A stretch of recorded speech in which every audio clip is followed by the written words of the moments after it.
Smart phone వినియోగదారులు wireless charging వైపు మొగ్గు చూపుతున్నారు. ముఖ్యంగా వైర్లెస్ పవర్ బ్యాంక్ల ట్రెండ్ పెరిగింది. ఎందుకంటే అవి కేబుల్ లేకుండా మొబైల్ను ఛార్జ్ చేసే సౌకర్యాన్ని అందిస్తాయి.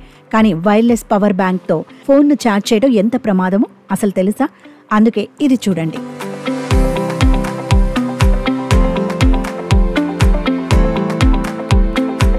వైర్లెస్ పవర్ బ్యాంక్ కాయిల్ టెక్నాలజీని ఉపయోగిస్తుంది.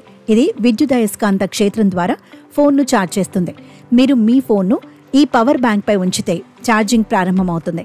ఈ రోజుల్లో ప్రజలు ఈ పరికరాన్ని ఎక్కువగా ఇష్టపడటానికి కారణం దాంతోపాటు కేబుల్ను తీసుకెళ్లాల్సిన అవసరం లేదు.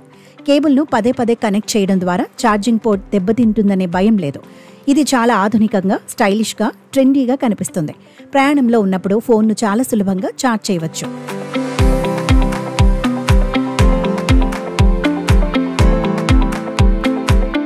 వైర్లెస్ ఛార్జింగ్ సమయంలో చాలా వేడి ఉత్పత్తి అవుతుంది. నిరంతర అధిక ఉష్ణోగ్రత ఫోన్ యొక్క బ్యాటరీని దెబ్బతీస్తుంది.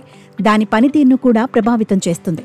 అంతేకాకుండా వైర్లెస్ పవర్ బ్యాంక్ ఛార్జింగ్ వేగం కేబుల్ పవర్ బ్యాంక్ కంటే చాలా స్లోగా ఉంటుంది. అందువల్ల ఫోన్ ఛార్జ్ కావడానికి ఎక్కువ సమయం పడుతుంది. ఫోన్ను సరైన యాంగిల్లో పెట్టకపోతే ఛార్జింగ్ ఆగిపోయే అవకాశాలున్నాయి. వైర్లెస్ ఛార్జింగ్ బ్యాటరీ ఆరోగ్యాన్ని నెమ్మదిగా తగ్గిస్తుంది. కాబట్టి వైర్లెస్ పవర్ బ్యాంక్ని జాగ్రత్తగా వాడాలి.